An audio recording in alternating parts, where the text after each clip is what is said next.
Good evening, everyone. I am Councillor Laura Binks, Mayor of Strathbogie Shire Council. I would like to welcome you to this ordinary council meeting of 13th of December 2022.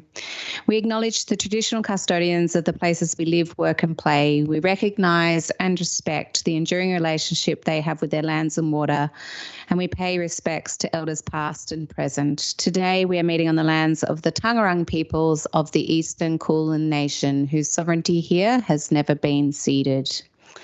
We welcome the person in our gallery and also those joining us online through our live stream via our website. This meeting is being held in accordance with Strathbogie Shire's governance rules. If we have technical difficulties during today's meeting, which means we're unable to stream the proceedings to the public, we will continue with the meeting given the public gallery is open. Voting by councillors at tonight's meeting will be held by a show of hands. If a councillor or an officer have a conflict of interest in a matter, they will be asked to leave the meeting and no discussion on the matter will commence until we are sure they have done so. The person will then be contacted to rejoin the meeting after the matter has been considered and the vote concluded. Acting CEO Tingay, are there any apologies for tonight's meeting? Thank you, Mayor Binks. Yes, Councillor Dave Andrews is an apology due to illness, and CEO Julie Solomon is currently on annual leave. Thank you, Acting CEO. Gosh, I'm going to muddle this tonight. Acting CEO Tingay, thank you. Councillors and officers, are there any disclosures of conflicts of interest to be made under Rule 94 of the Strathbogie Shire Council Governance Rules and Division 2 of the Local Government Act 2020? Through you, Mayor Binks, I have a general conflict in item 9.3.4 and a general conflict in item CB1, and will remove myself from the room for both of these items. Thank you. Thank you, Acting CEO Tingay. Are there any further conflicts of interest to declare? Councillor Dickinson? I actually don't have it in front of me, but do you have it, Officer Bray? Through you, Chair, Councillor Dickinson has a general conflict of interest in relation to 9.2.1 community grants round 2. Thank you, Director Bray. Thank you, Councillor Dickinson. Councillors, the minutes from the ordinary meeting held on the 15th of November 2022 require confirmation. Can I have a motion, please? Councillor Murray?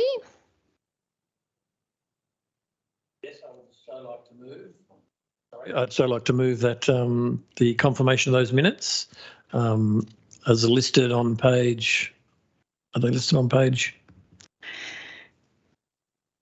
Sorry, I'm trying to catch up with where they are. Page 2, was it? In the index. Yeah, it's in the index. Okay, thank you. Thanks, Councillor Murray. And Councillor Rayburn to second that. Councillor Murray, did you want to speak to the motion? No, I don't think so. Thank you. No. Any other councillor like to speak to the motion? No. Okay, councillors, can I see a show of hands for all those in favour? The minutes from the previous meeting, and I declare that carried unanimously. Thank you, councillors. Acting CEO Tingay, do we have any petitions to be tabled? No, Mayor, we do not have any petitions to be tabled this evening. Thank you. Councillors, would anyone like to make a report at our last meeting of the year? Councillor Haysback? Certainly. There's a bit going on at this time of year. Over the last month, I just wanted to highlight a few things that Council and I've been involved in. We ran the 16 days of activism against gender-based violence with here at Council, which is a great initiative, and I really commend the fact that officers take this on and make it a real priority to raise awareness for this issue. We opened the pools this month on the 1st of December, and they'll be opened until the Labor Day weekend. So I know it hasn't been pool weather, but I really hope that the community takes advantage advantage of the pools this year. I know that you can sign up for Vic Swim currently, and that's a great initiative, and it's free for young children to learn how to swim. I also attended a discussion around the Yes campaign, starting a Yes campaign for the referendum of an Indigenous voice to Parliament. And I just wanted to note that the last council in 2019 passed a recommendation that the council supported First Nations representation in form of a voice to Parliament through constitutional recognition. So I commend the last council for doing that, and I hope that we can continue to show our support for that that important cause. And there will be an event in relation to the Yes campaign on the 4th of February in Euroa. There'll be more information around that, I'm sure, in the community, but I think it'll be held at Seven Creeks in the parkland there around lunchtime. I could go on, but I won't because I'm sure other councillors want to speak. Thank you. Thank you, Councillor Haysbert. Would any other councillor like to make a report? Councillor Hourigan. Thank you, Mayor Binks. I'd like to start by congratulating the Nationals member, Annabelle Cleland, who won the seat for Euroa, which is obviously in our electorate this month. So that happened obviously in November. I'd also like to report on a few different things that I've attended this month. So we had the Euroa show, which was absolutely fantastic, and they worked really well, having to reschedule obviously because of the floods. Then the Twilight late night shopping in Euroa was really good, and that's a great way to get people to shop local before Christmas rather than shopping out of town. Avenel had their own Twilight market, and it was fantastic. I was very much impressed. The children were impressed, and I've heard great reports, so thank you and well done to them.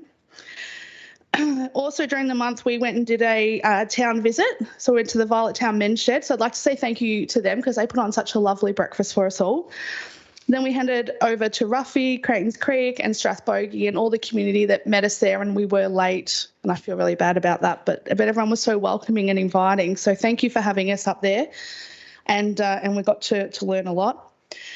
Also attended the pool opening, and that looks amazing, the Euroa pool and what they've done there. I didn't even know there was a fountain, so I actually feel really bad about that, but it was overgrown and now it's on display for us all to see, so appreciative of that. I really want to give a shout out today to the Euroa Tennis Club because they were just awarded the most outstanding professional tournament at the Tennis Australia Newcomb Medal Awards. And I think that is such a huge achievement. Their Labor Day tournament is amazing, and they book out every year within hours, and to get an award like that is really fantastic. I just want to touch base that it's really great to see our Christmas grants being used well, and I think our streets are looking really nice with that money, and so I'm really glad to see that people have applied for it and they've used it in their communities. And lastly, I too, as Councillor Haysbert, the 16 days of activism is very important and it's very close to my heart, and so I'm very pleased and happy to hear that we do that. And I don't know if people know this, but domestic violence does increase over the festive season, and we're about to enter that, and it increases dramatically because of obviously alcohol and drugs and all the parties that people attend. So I just we've posted a lot of different numbers that people can call, and I really hope that they can use that. And I wish everyone a safe and Merry Christmas over that time. Thank you. Thank you, Councillor Hourigan. Would any other councillor like to talk? Councillor Dickinson? I can't beat that, Councillor Hourigan. I only have one item to mention, and that is to congratulate Maureen Fowler, also known as Moz, for being awarded governorship of the Nagambie Hospital. She's a born and bred Nagambie lady who is well known for all the volunteer work that she does within the community, and she very excitedly told me outside the supermarket a few days ago that she's been made a governor of the hospital, which I think is something akin to life membership. Thank you, Councillor Dickinson, and well done, Moz. Councillor Murray. Yeah, thank you, Mayor. Just a few things, some of which we've perhaps heard of and I won't talk too much about, but I'd like to give a report perhaps in more detail in February about an induction for mayors and deputy mayors that both myself and the mayor went on last week down in Melbourne, which was terrific, really, and was great to develop those leadership skills and look at networking and some legacy issues there as well. And I'll talk more about that perhaps in February after the Christmas break. Queen's Jubilee planting ceremony down in Avenel, I attended. Great to see some of our local members there. The community gathered.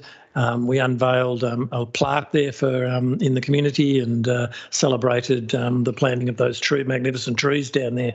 And that was a great, well-supported event. Pool opening we've mentioned was good too. Good to see the Lions Club and some people from years ago from Leo's there, as well as the Garden Club, and I thank them for their attendance. And I also thank some of the youth who played on that day in their bands. It was terrific to hear them too, and we're doing so well in that sort of youth space, which is terrific to see. I went to the Euroa Community Garden for their Christmas break-up last month, and it was held by the Action Group, and it was a pleasure to be there and see some of the people who are dedicated into making that space a workable space for the whole community. And finally, we went and visited the Curry Park last week. I think it might have been Tuesday last week. Met a number of the residents and organisers down there. It was great to meet them, great to have a look at the facility. I hadn't been down there for a long time, and that was a worthwhile event too. So thanks to the people down there for inviting us. Thank you, Councillor Murray.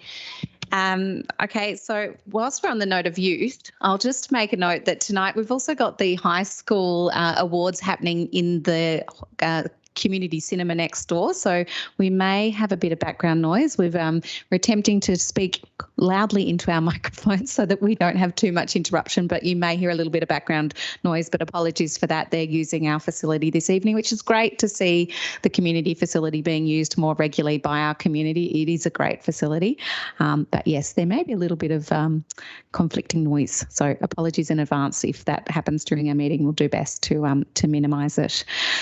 So since November's ordinary meeting, Victorian citizens took to the polls to elect their representatives to form the 60th Parliament of Victoria, and I'd like to take this opportunity to also congratulate Annabelle Cleland on being elected to the seat of Euroa in the Legislative Assembly. I'd also like to congratulate the Honourable Wendy Lovell, the Honourable Jacqueline Symes, Gail Broad, Ricky Lee Tyrrell and Georgie Purcell on being elected to represent the 5 seats of the Northern Victoria in the Legislative Council. We'll be sending correspondence to each of you shortly and look forward to working with you to advocate for and achieve the needs of our region for the next 4 years together. We may all be approaching the end of 22, but rest assured that Council is still here and working to engage with you in person, online and via local print media.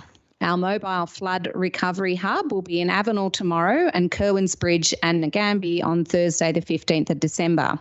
We're keen to share the message of support, link to support services and gather advice from the community on the potential projects and activities to support our region's recovery post-flood.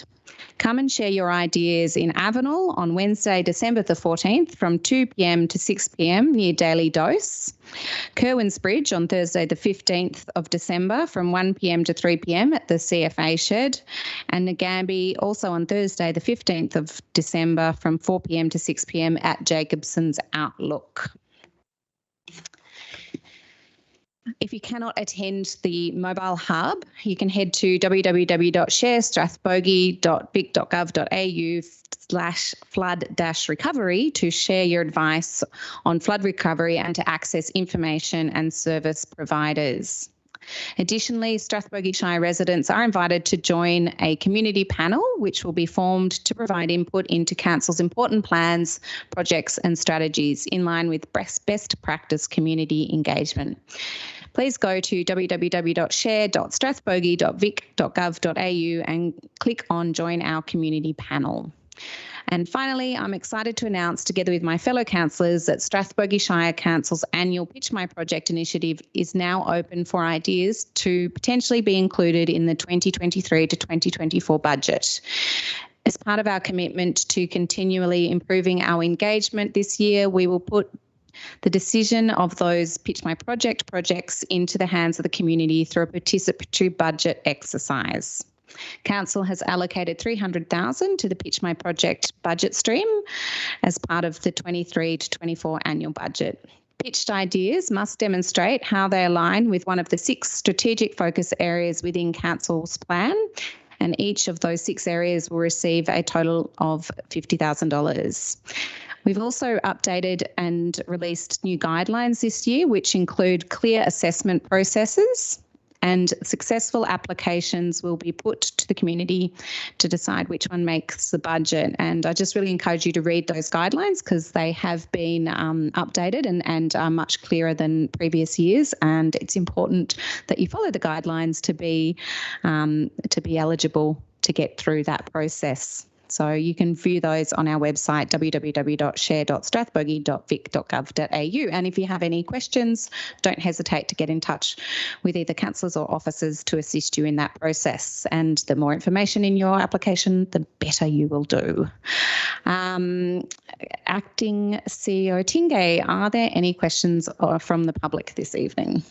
No, we have not received any questions this evening. Thank you, Mayor Binks. Thank you, Acting CEO Tingay. So, councillors, we shall move to the main agenda of our agenda, the officers' report section.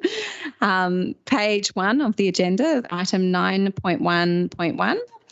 The request for waiver of planning permit application fee, planning permit application P 2022-144, construction of a veranda structure at the Euroa Men's Shed, 16 Frost Street, Euroa, and future fee waiver application requests. Acting Director Frampton, may we have a summary of the report, please? Certainly. This report seeks Council to consider a request for the waiver of the application fee for the planning permit application number P2022-144. The fee for this application is $1,185. The applicant is seeking a full fee waiver. The request has been made due to the applicant being a not-for-profit community group in the Euroa Men's Shed. The planning application proposes the construction of a veranda structure at the existing Men's Shed building at 16 Frost Street in Euroa, so the Euroa Showgrounds. Following the delegate's assessment of the application, a planning permit has now been issued. In considering a request to waive fees for an application lodged under Section 47 of the Planning and Environment Act, a fee can only be waived pursuant to Section 20 of the Planning and Environment Regulations. This request complies with Section 20D of these regulations as the Euroa Men's Shed is not-for-profit. Historically, requests of a waiver of planning permit application fees has been sent for Council for determination. This is despite both the Director of Community and Planning and the Manager of Planning and Investment both being delegated under the Section 6 Instrument of Delegation. Members of staff. To avoid the delays for future planning permit applications, it's recommended that in future requests for planning permit application fee waivers or reductions be made by officers under delegation. So you can see the recommendation for each of you there printed on page 2 for your consideration. Thank you, Acting Director Frampton. Councillors, are there any questions or clarification of the officer? Councillor Murray? Thank you, Mayor. Acting Director Frampton, can I ask a question? What will be the process of fee waivers in the future moving forward? So if supported in this report, recommendation 3 relates to that in future, Council will determine fee waiver requests under delegation. It applies in this instance because the Euroa Men's Shed is a not-for-profit organisation. Thank you, Acting Director Frampton. Are there any further questions of clarification regarding this item? No? Okay, councillors, can I have a motion, please? And can you state what your motion is? Councillor Dickinson?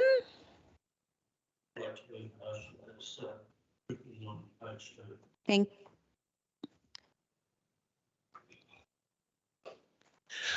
you. Let's start again. I'd like to move the motion as recommended on page 2. Thank you, Councillor Dickinson. Is there a seconder for the motion? Councillor Hayes-Burke. Thank you, Councillor Hayes-Burke. Would you like to speak to the motion, Councillor Dickinson? Thank you, Mayor. I'm a big supporter of men's sheds. They are probably something more recent in our society, but they serve a great purpose. They do a lot for the community, and to waiver an application fee like this is a no-brainer as far as I'm concerned, for the amount of work that they do for the community, but also for the way that they support themselves. So, thank you. Thank you, Councillor Dickinson. Councillor Hayes-Burke, would you like to speak to the motion? Thank you. Yeah, I agree with Councillor Dickinson on what his points were, and I also just wanted to add that it's clear under the Act where a waiver of a fee is allowable, I guess, and there's clear criteria. So it makes sense that the delegation would then go on to officers to make those calls rather than it coming to council to increase delays. Thank you, Councillor Hayes-Burke. Would any other councillor like to speak to the item? Councillor Horrigan? Thanks, Mayor Binks. The Euroa Men's Shed is a not-for-profit community group, as we've discussed, and they've described that their primary objective is to advance the health and well-being of their members.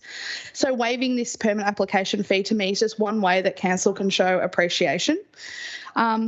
In regards to having the fee waivers for all non-for-profit not having to come to council, it's really important because we don't want to discourage these groups from supporting their community in different applications because of this application fee.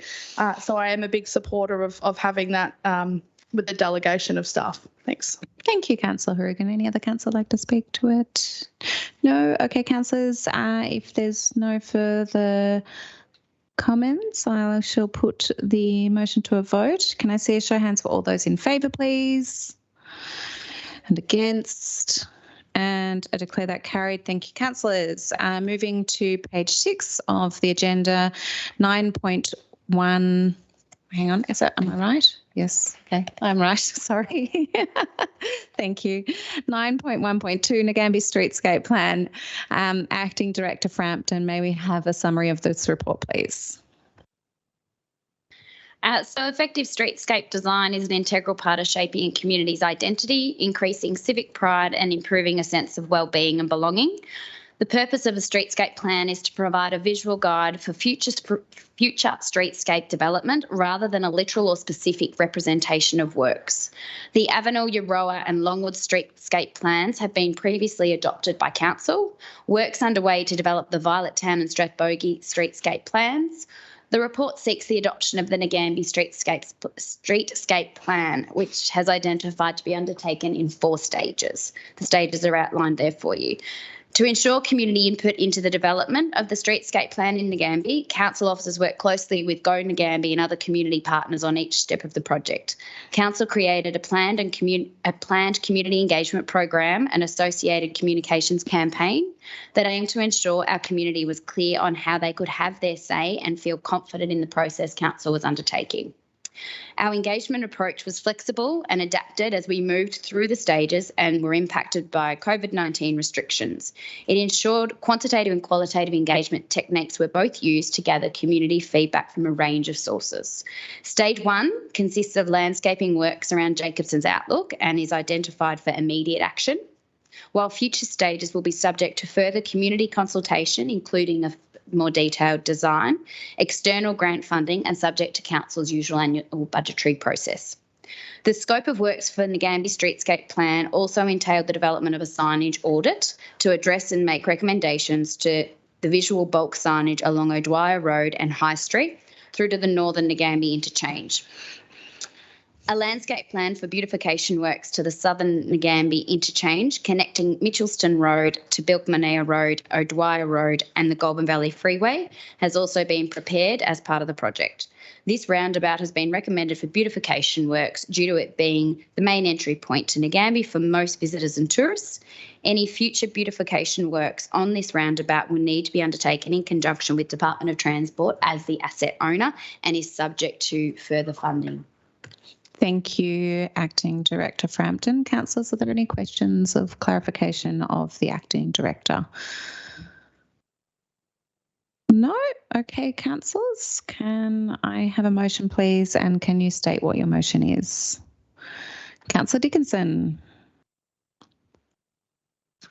I'd like to move the motion as recommended on page 7. Thank you, Councillor Dickinson. And do I have a seconder for the motion? Councillor Murray. Thank you, Councillor Murray. Councillor Dickinson, would you like to speak to the motion? Thanks, Mayor.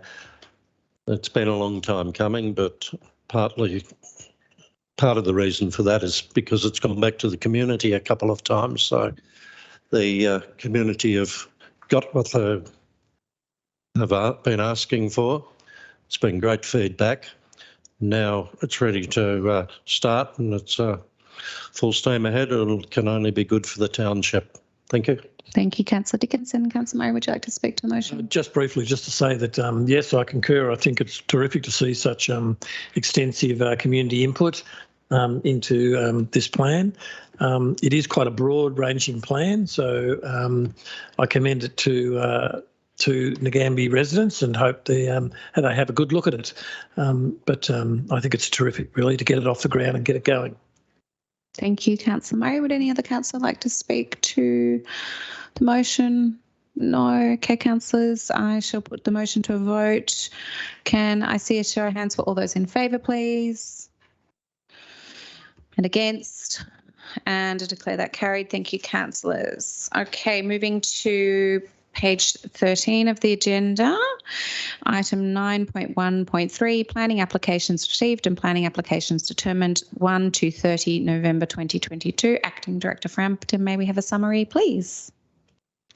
In line with Council's new, more streamlined planning assessment process, you'll see the combined report. So this report provides listings of all planning applications received in attachment 1 and planning applications determined in attachment 2 for the period from the 1st of November through to the 30th of November.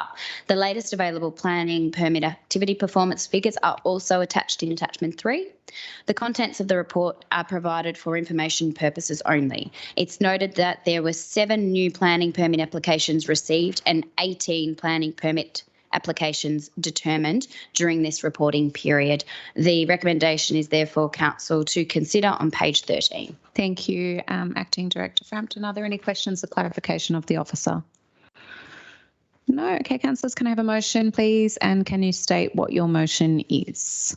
Councillor Hourigan. Thanks, Mayor. I'd like to move a motion that we adopt the recommendation on page 13 of the agenda, please. Thank you, Councillor Hourigan. Is there a seconder for the motion? Councillor Hayes-Burke. Thank you, Councillor Hayes-Burke. Would you like to speak to the motion, Councillor Hourigan? Councillor Hayes-Burke, would you like to, any other councillor like to speak to the motion? No. Okay, councillors. Put the motion to a vote. Can I see a show of hands? All those in favour, please. And against, and I declare that carried. Thank you, councillors.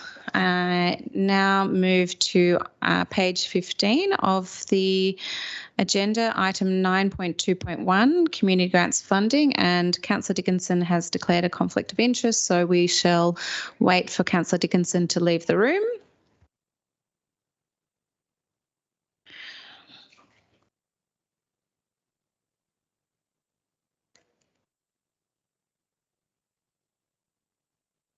Waiting for the doors to close.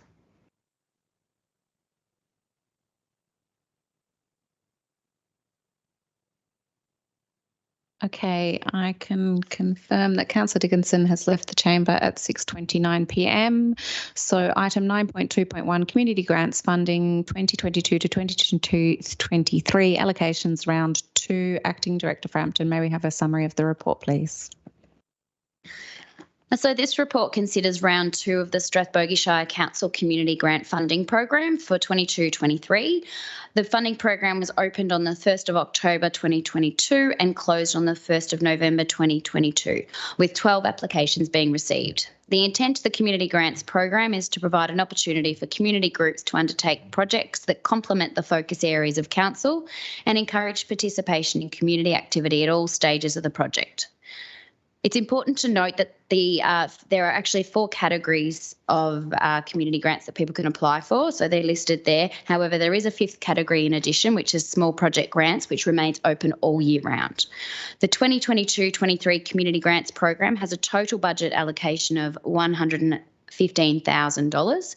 A total of $62,428 was distributed to grant recipients through the round 1, with a further $8,000 allocated to support the small project grants, which is that 5th category that can be applied for at any time, and $7,000 allocated to the delivery of workshops and training to build the capacity of community. The budget allocation left for round 2 remained at $37,572. The council received a total of 12 applications and used a community grant assessment panel to review and score the projects based on the grant criteria and eligibility. This report recommends council approve 10 community projects to the value of $37,583, taking up the budget left available. Thank you, Acting Director Frampton. Councillors, are there questions of clarification for the officer? Councillor Murray? Thank you, Mayor. Could I ask the Acting Director why officers could not support the Avenel Jubilee Park Committee's application in full to improve the disabled access to kitchen and toilets at their community hub?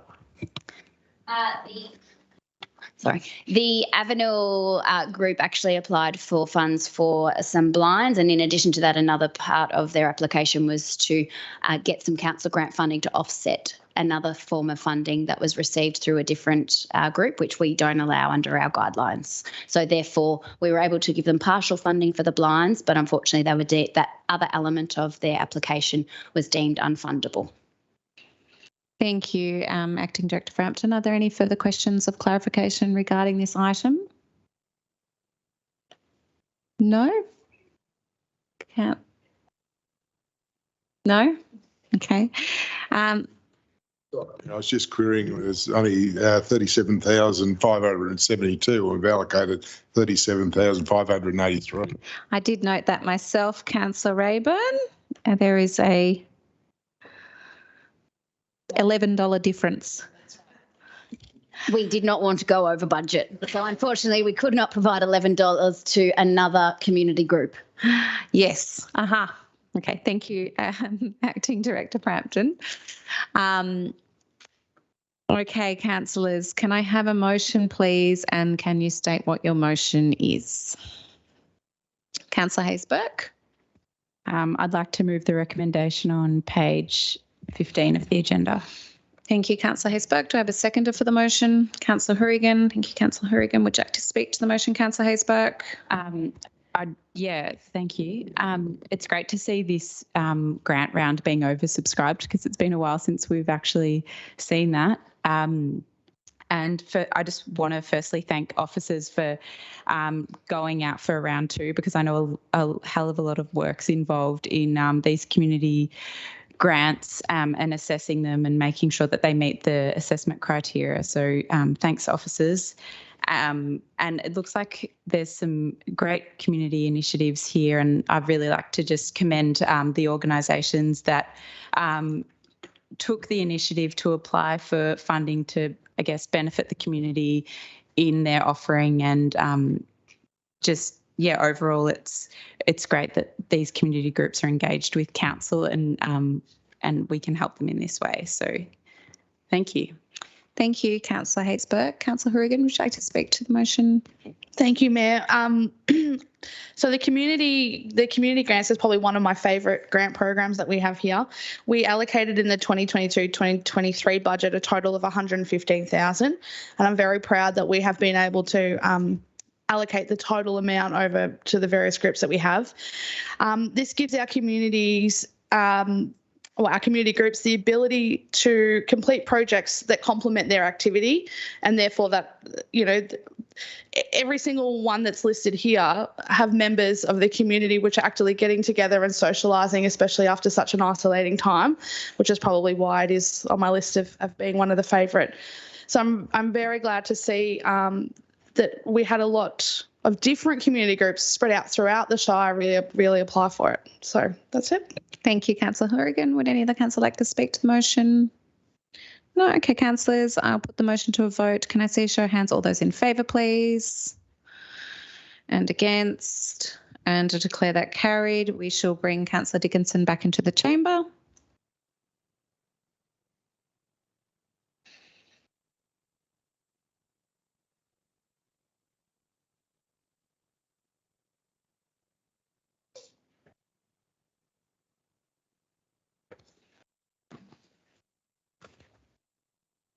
And I can confirm Councillor Dickinson rejoined the chamber at 6:35 p.m. Thank you. And we move to page 22 of the agenda, item 9.2.2. Days of Significance, Flying of Community Flags. Acting Director Frampton, may we have a summary of the report, please?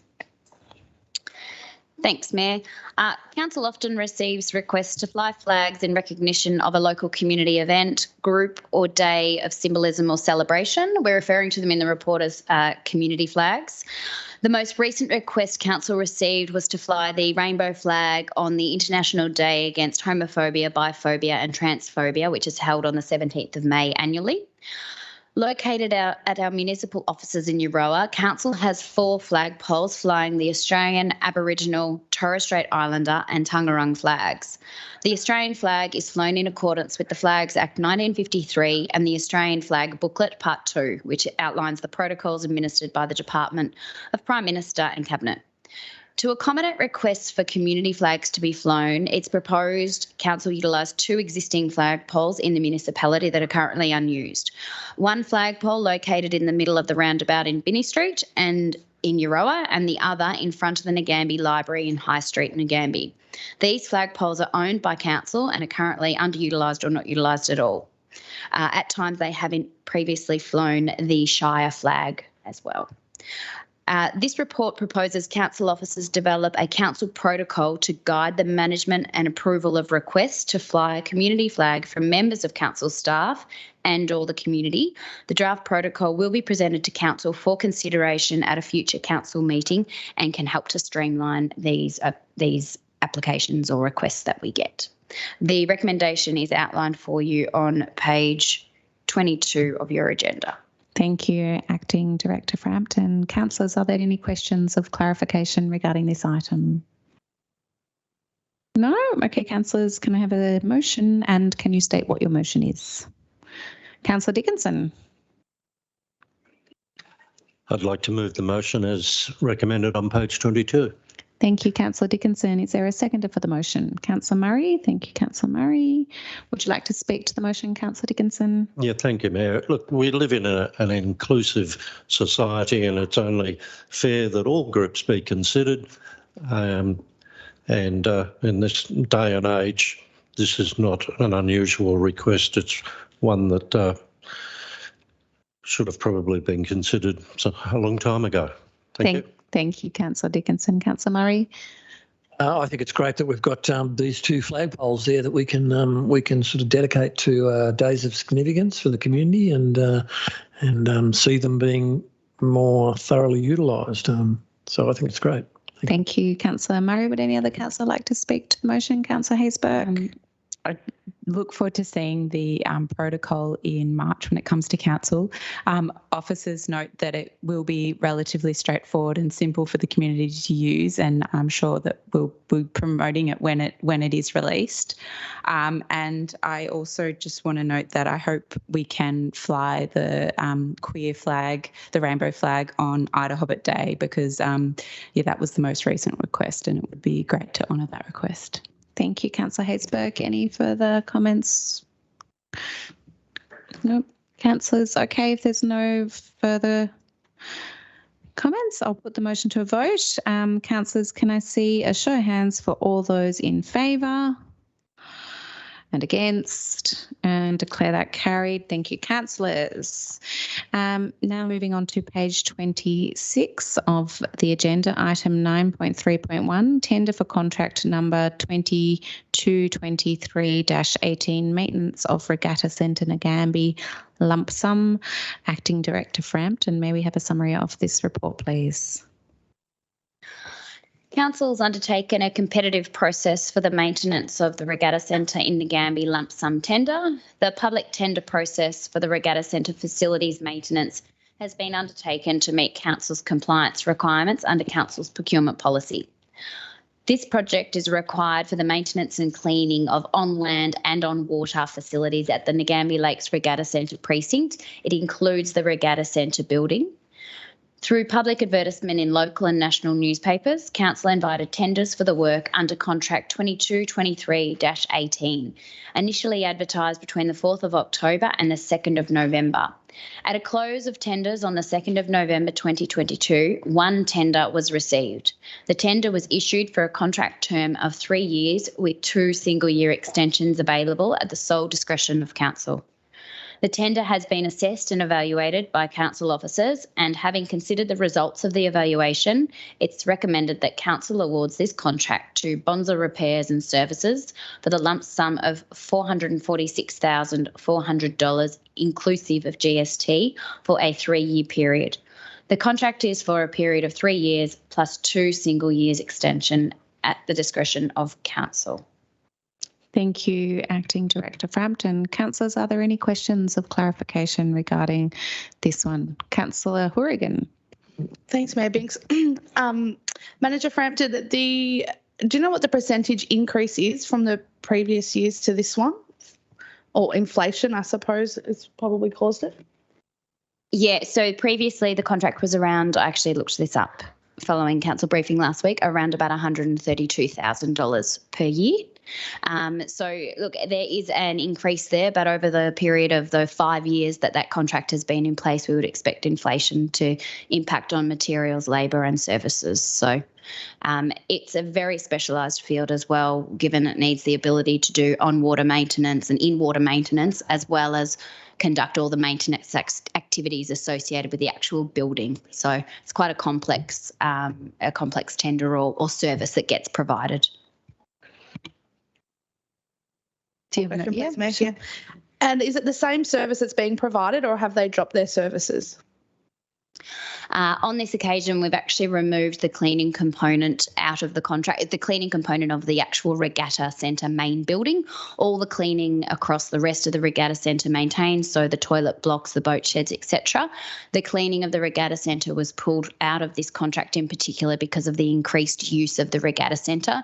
So what we identified throughout COVID-19 with additional cleaning regimes and the use of the facility increasing was that we needed more regular cleaning. So we're looking to actually engage a cleaning contract or a cleaning service outside of this contract.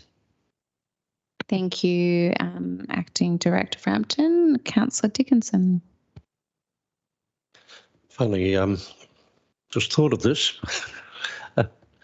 In the unlikely event that we were no longer managers of that area, that centre, and we've got a 4-year contract on it, what is the situation if that situation did occur, if we were no longer the managers of that area? So the Regatta Centre building itself remains our building and our asset to maintain. I think what you're referring to is the potential of our role as a waterways manager as well. So currently we are the waterways manager for the region outside. So that includes the Lake Nagambie Bowl as well as the rowing course. At this point in time, there's no decision in regards to our role moving forward, and we are acting as the waterways manager in that space. We do hire out the areas for exclusive rights as well in regards to rowing championships and the like. So at this point in time, we've gone out with this contract under our understanding of what our role is in the area. Thank you, Acting Director Frampton. Does that... sorry. Sorry. Yes, go ahead. Does the waterways management include the regatta centre? Sure. Okay, thank you. That's, I think, a separate asset of council's. Yeah. Were there any further questions or clarification? Yes, Councillor Murray. Thank you, Acting Director. Just one question about the competitive tender process. It's obviously better if it's a competitive tender process rather than a single applicant. Is that unusual, do you think, for there only to be one applicant in this particular situation? I'm not sure who to ask the question of. I'm happy to answer it. Look, to be honest, I wasn't necessarily surprised that we only received one tender. It's a very specialised field. Being able to provide the on-water services and the off or on-land services, they're two very different types of services. So the fact that we're actually able to engage a contractor that can do both is an asset for council rather than ending up having to go with two separate contractors. So we actually are only required to coordinate one. So I'm not surprised. It would be great if all tender processes were highly competitive, but we're not always in that situation. And the other requirement is that there's a being local requirement in terms of if something goes wrong on that water course during an event, there's immediate action required as well. So it would probably depend on the number of contractors that are available in a small area like Strathbogie Shire in regards to who would tender for this type of contract. Thank you, Acting Director Frampton. Are there any further questions or clarification? No? Okay, councillors, can I have a motion, please? And can you state what your motion is? Councillor Dickinson? Yes, I'd like to move the motion as recommended on page 26. Thank you, Councillor Dickinson. Is there a seconder for the motion? Councillor Hourigan. Thank you, Councillor Hourigan. Would you like to speak to the motion, Councillor Dickinson? Thanks, Mayor. Look, it is a fairly unique type of contract and would be pretty hard to attract people who are specialised in this field, such as this organisation, who have been looking after it for a number of years and do a terrific job. Thank you. Thank you, Councillor Dickinson. Councillor Hourigan, would you like to speak to it? Thank you, through you, Mayor Binks. I think this highlights exactly how much extra as a council we're being charged. So we're paying, by the time you add in the cleaning, cost of the extra contractor that we'll get, and I'm estimating that at 15,000, we're increased, over 20%. And that's significant. That's not just a couple of, dollars. We're talking, over $20,000 or $30,000 extra in cleaning. And then if you minus that, we're getting a lesser service, but paying 12% increase more. And this is not just happening with, with this tender. This is happening with our roads. This is happening with our footpaths. This is happening with our building maintenance, and the list goes on. And unfortunately, there is a disadvantage of being a regional rural council, and that is that when we put such a big contract out like this, we get one response, and then therefore it can't be competitive. So I think it highlights it highlights the real issue that councils are facing at the moment. Hence why I was asking Manager Frampton, those questions about the increasing cost. So that's all. Thank you, Councillor Hourigan. Would any other councillor like to speak to the item? No. Okay, councillors, I should put the motion to a vote. Can I see a show of hands? All those in favour, please. And against, and declare that carried. Thank you, councillors. And moving on to page 34 of the agenda, item 9.3.2, tender for contract number 22 to 2023-26, design and construct of two play spaces, Avenel and Crichtons Creek. Director Adamek, can we have a summary of the report, please? Thank you, Mayor Binks. Strathbogie Shire plans to replace the existing play equipment located at Crichtons Creek Recreation Reserve and Jubilee Park in Avenel. Council recently completed an audit on all its playgrounds and open space, and it has been identified that these two play spaces require updating. The construction of an updated play space will provide the community with a multifunctional and adaptable space that will encourage social interaction and promote health and well-being. Council is currently developing a new playground and open space strategy, and a key component of the new strategy is to identify equipment that doesn't meet regulatory requirements and outline a replacement plan. The 2 play spaces proposed for replacement require immediate works to ensure safety and compliance, and their replacement will also be consistent with the best practice play provision. Council invited tenderers for work under contract 22/23-26, advertised between 14th of October 22 and 11th November 22. At close of tender, 11th November 2025, tenderers were received. Upon council approval, the successful tenderer will provide council with options for the play equipment, and council will conduct community consultation before construction. There is a recommendation on the page on the bottom of page 34 for your consideration. Thank you, Director Adamek. Councillors, are there any questions or clarification of the officer? Councillor Murray? Thank you, Mayor. Director Adamek, could you detail any community consultation or engagement that occurred after the identification of the need to replace these play spaces? The requested tenderers were provided to ensure that there were enough community consultation after we've gone to tender. Prior to tender, because it was a it was a OH&S issue in relation to those the playgrounds. We wanted to go ahead with it, and the tender, the actual communication will be conducted after the tender's awarded. There's an option of 2 play spaces that they can choose from, and that will go to through consultation. Thank you, Director Adamek. Sorry, Mayor, can I just follow that up and just clarify that? So what you're saying really is that space was, there were some dangers there about the equipment, or they weren't up to standard, or the space wasn't up to standard, and that needed to be rectified first through a tender process. And then the community will be, now that that's done, the community will be consulted about the items that go in there and how that will be spaced. Is that what we're saying? We'll hand over to Manager Favaloro. Sorry, Councillor Murray.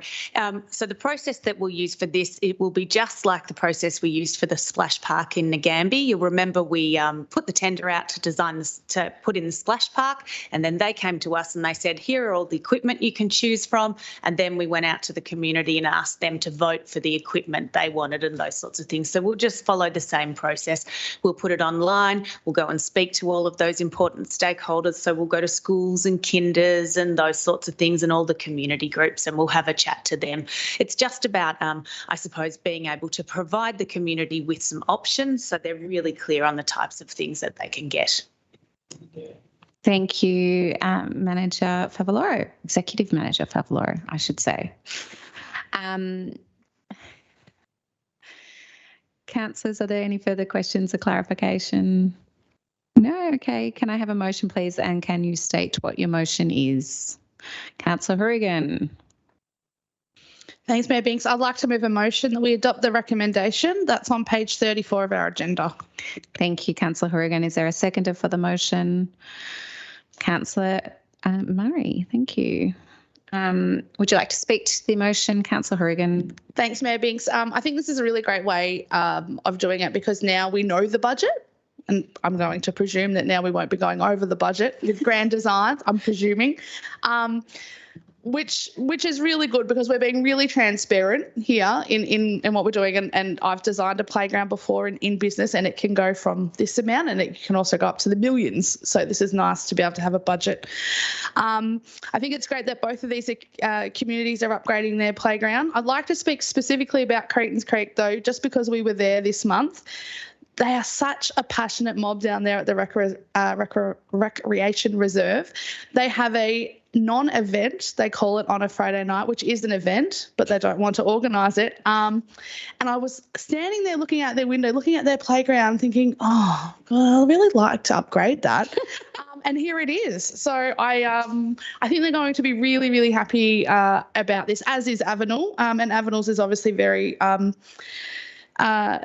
very good where it is, and the fact that it's incorporated in the market event makes it a worthwhile event for me to go to with the family. So, thank you, Councillor Horrigan. Councillor Murray, would you like to speak to the motion? Yes, I'd like to say that I support this these upgrades too. I think they're really needed. Some of that equipment is pretty old and has been there for a while. Particularly thinking about Avenel's, which I know fairly well, but being in charge of some grandchildren down there and so on. It's a big space, and it'd be lovely to perhaps make it a little bit more compact. And I think they've got some plans down at Avenel in terms of perhaps looking at shade cover and so on. So that would make it more manageable. So I think this is a great idea, really. Thank you, Councillor Murray. Any other councillor like to speak to the motion? Councillor Dickinson. Thank you, Mayor. A bit of a payoff, Councillor Horrigan, to go out and visit these places, isn't it? Because you see what you don't know about. So, Crichton's Creek was a bit of an eye-opener for me. So it's great to see these little places getting looked after. Thank you. Thank you, Councillor Dickinson. Any other? Councillor Haysberg? Thanks. I concur with the other remarks made. It's always encouraging to see new play equipment. I just also want to note that the old play equipment is apparently going to be recycled, which is also great and in line with our sustainability principles. Thank you, Councillor Haysberg.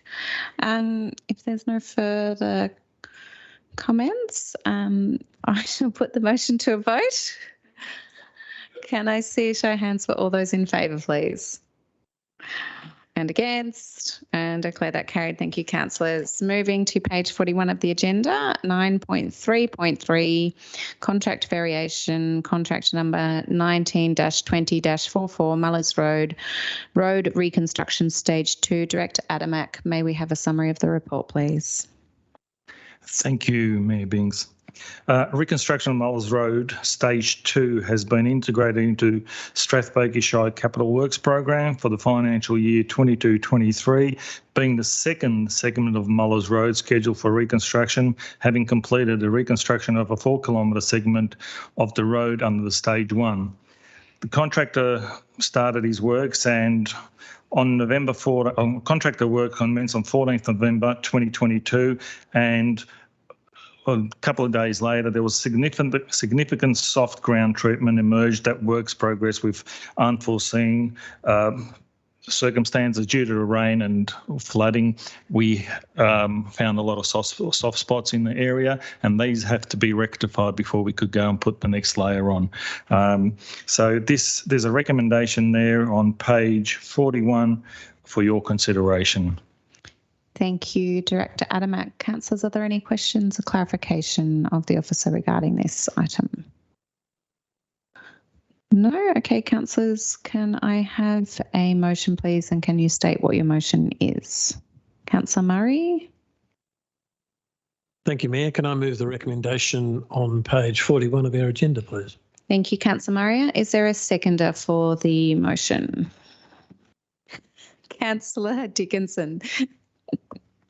Thank you, Councillor Dickinson. I got some participation from the gallery there for those that can't see. Councillor Murray, would you like to speak to the motion? No, thank you, Mayor. Councillor Dickinson, would you like to speak to the motion?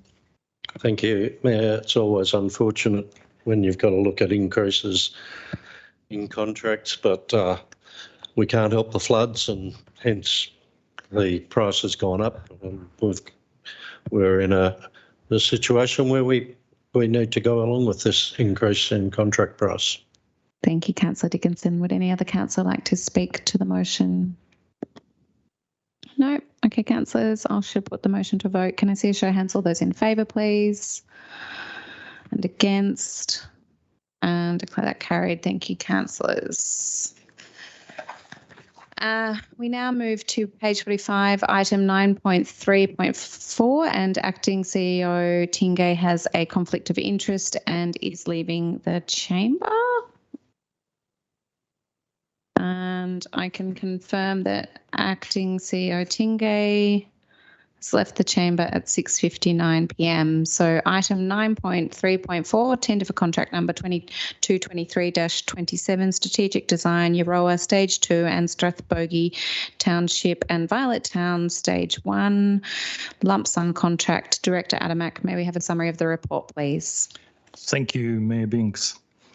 Strathbogie Shire Streetscape Program commenced in 21-22 financial year with stage 1 works now completed in Euroa, Longwood and Avenel. External funding received through the Local Roads and Community Infrastructure Program has been assigned to further progress streetscape for stage 2 at Euroa, Longwood, Avenel and Streetscapes. Plans develop Strathbogie and Violet Town incorporating stage 1. The Ngambie Streetscape Plan is subject to a separate council report in this meeting agenda.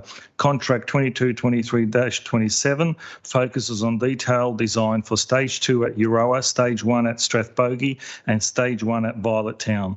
As the Shire conducted the initial community consultation meetings with the relevant community groups for these 3 towns, there are clear objectives identified.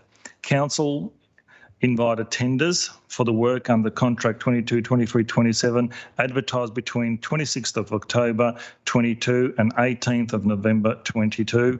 At the close of tender on 18th November, 6 compliant tenders had been received. These tenders have been assessed and evaluated by the Tender Evaluation Panel and summary of results detailed in this report. This report recommends the Council award the tender for the contract to Tompkinson Group Proprietary Limited for the lump sum of $113,476 inclusive of GST, and the Director of Sustainable Infrastructure execute the contract on Council's behalf as the Acting CEO has declared conflict of interest in this matter. There's a recommendation on the bottom of page 45 for your consideration, Council. Thank you, Director Adamak. Councillors, are there any questions of clarification for the officer regarding this item? No? Okay, councillors, can I have a motion, please? And can you state what your motion is? Councillor Haysberg. Thanks. Can I please move the recommendation on page 45? Thank you, Councillor Haysberg. Is there a seconder for the motion? Councillor Rayburn. Thank you, Councillor Rayburn. Would you like to speak to the motion, Councillor Haysberg? Thanks. Yeah, these streetscape upgrades have been really important for our community, and there's been really extensive community consultation in seeing these come into fruition. So this is another exciting step towards getting all the streetscapes upgraded. What's happened in Euroa, it looks fantastic. So look forward to seeing that replicated further down the street for stage 2. And I also wanted to thank the working groups that came together in Violet Town and Strathbogie to help sort of inform this process and really get the best outcomes for the community. One of the, I think, key features that's been really well highly regarded in Euroa is the use of local artists incorporated into the seating and just into the general design of the streetscape. So I just hope that the contractor does incorporate some local artists, because we have some great local artist work into the designs for the streetscapes that are in this report, which is Strathbogie, Violet Town and Euroa. Thank you, Councillor Haysberg. Councillor Rayburn, would you like to speak to it? Would any other councillor like to speak to the motion? No. Okay, councillors, I shall put the motion to vote. Can I see a show of hands for all those in favour, please? And against? And declare that carried. Thank you, councillors. We shall ask Acting CEO Tingay to rejoin the meeting, and please have patience whilst we do so.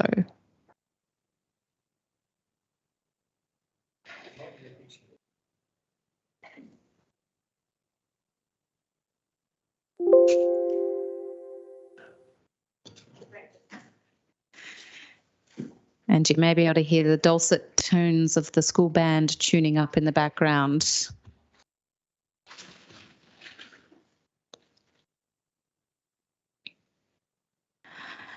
And Director Tingay has resumed and returned to the meeting at 7:04 p.m. Okay, so we move to Page 52 of the agenda, item 9.3.5, contracts and works awarded under delegation. Director Bray, may we have a summary of the report, please?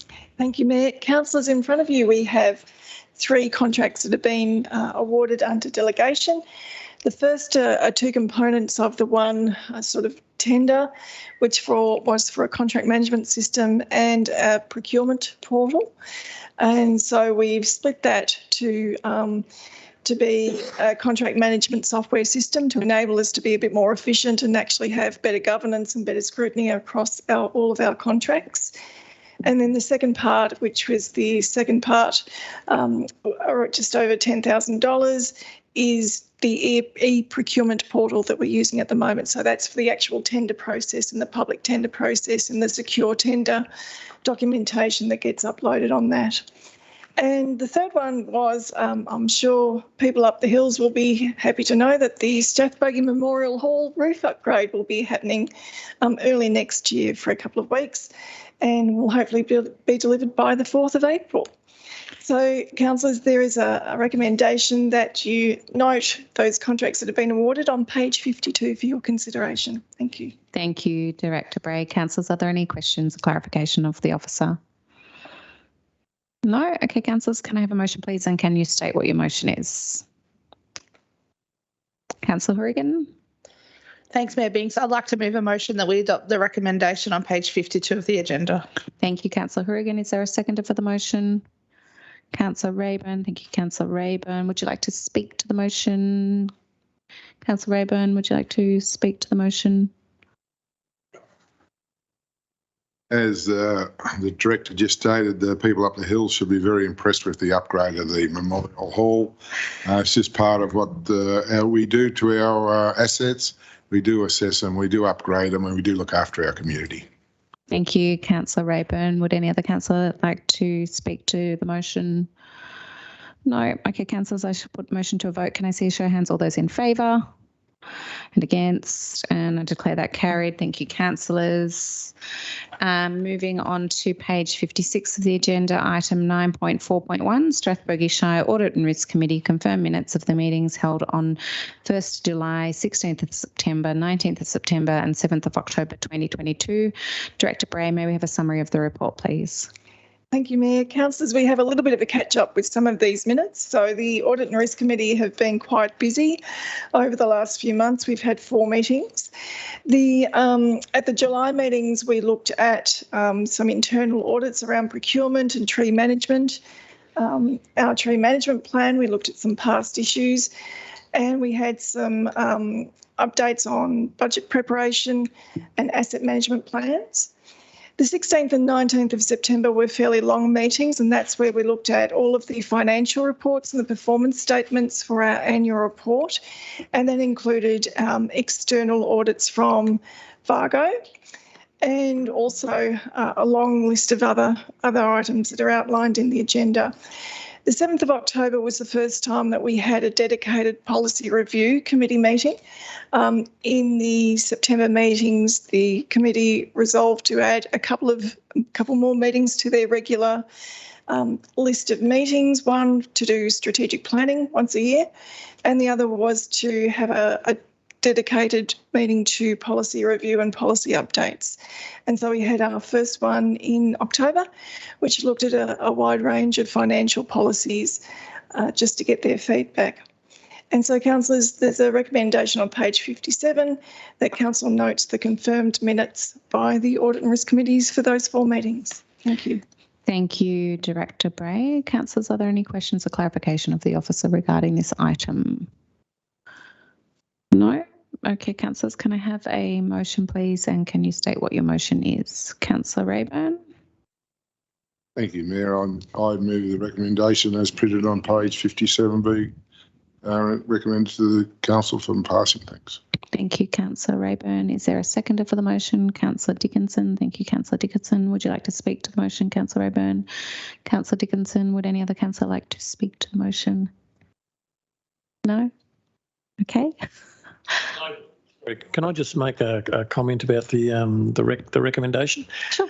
That the Audit and Risk Committee, which I'm a member of, is an important committee in that it sort of has an oversight function of what's going on here, and I think it's been very active in the last few months, as Director Bray has indicated, and thanks to her guidance really for that committee. And also I'd like to thank those members on that committee who have spent quite a bit of time over the last few months on looking at those financial matters and some of the policies that we've got here tonight listed in the agenda. So thank you to them too. Thank you, Councillor Murray. Are there any further councillor want to speak to the motion? No. Okay, councillors, I shall put the motion to vote. Can I see a show of hands? All those in favour? And against, and I declare that carried. Thank you, councillors. We move to page 61 of the agenda, item 9.4.2, Council Policy Review, Complaints Policy 2022. Director Bray, can we have a summary of the report, please? Yes, thank you, Mayor. Councillors. We have 4 policies that are up for review tonight, all of which are basically just updating minor details and roles and responsibilities.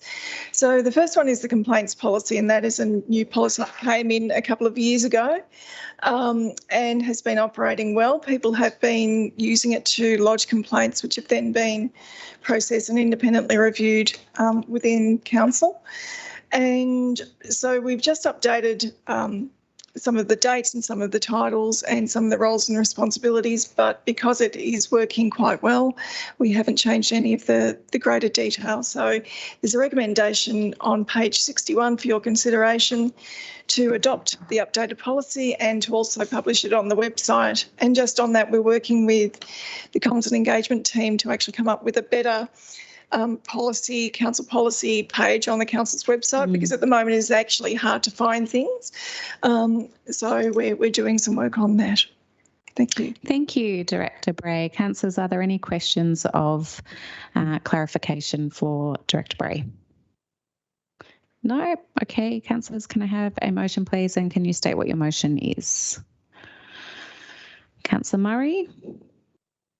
Thank you, Mayor. I move that we adopt the recommendation that's listed on page 61, is it, of our agenda. Thank you. Thank you, Councillor Murray. Is there a seconder for the Councillor Rayburn? Thank you, Councillor Rayburn. Would you like to speak to the motion, Councillor Murray? To say that, yes, we should have a robust complaints policy, and I think as part of the process, it's good to revisit our policies every so often and make sure that they're up to date, they're robust and they're operating appropriately. And I believe this is the case with our complaints policy. Thank you, Councillor Murray. Councillor Rayburn, would any other councillor like to speak to the item? No? Okay, councillors, I should put the motion to vote. Can I see a show of hands? All those in favour, please. And against? And declare that carried. Thank you, councillors. Moving to page 65 of the agenda, item 9.4.3, Council Policy Review, Public Interest Disclosure Policy 2022. Director Bray, may we have a summary of this report, please? Thank you, Mayor. This is a fairly important policy. It hasn't been widely used. Public interest disclosures is basically the old Whistleblowers Act, if you like. So it's around fraud and corruption, and also any other behaviour that can jeopardise the safety of people and be threatening. So council is a nominated agency under the Public Interest Disclosures Act 2012. And so under that act, we have to have a policy that outlines how we will create and encourage people to put forward complaints and raise issues of concern in terms of behaviour between officers and contractors and also councillors. And so it's a very extensive policy. We've only had a couple of potential public interest disclosures, which actually haven't been disclosures once we've got into the matter. But the policy has been working well and is quite extensive, and it also talks about how we support complainants, protects people's privacy, and also protecting other people that are affected by the complaint as well. So we're trying to have a safe and secure environment for all of the parties that are involved. And because of the nature of the issues that can be raised through this policy, just making sure it's robust. And obviously, IBAC and other integrity agencies are heavily involved. So council is really just a gatekeeper, if you like, in terms of this policy. Thank you. Thank you, Director Bray. Are there any questions or clarification of the officer? Director Bray, is this a policy that's that we're obliged to have? Yeah, it's not. Yes. It's not a optional policy. That's right. It's certainly, because we're a nominated agency, we actually have to spell out how to make a complaint and how we will deal with it and how we will protect people's privacy, and also where the limits of our involvement is, which is actually quite small. If it is a public interest disclosure and if it meets all of the tests, then it goes straight on to the other integrity agencies to deal with. Thank you, Director Bray. Councillors, if there's no further questions or clarification, can I have a motion, please? And can you state what your motion is? Councillor Rayburn.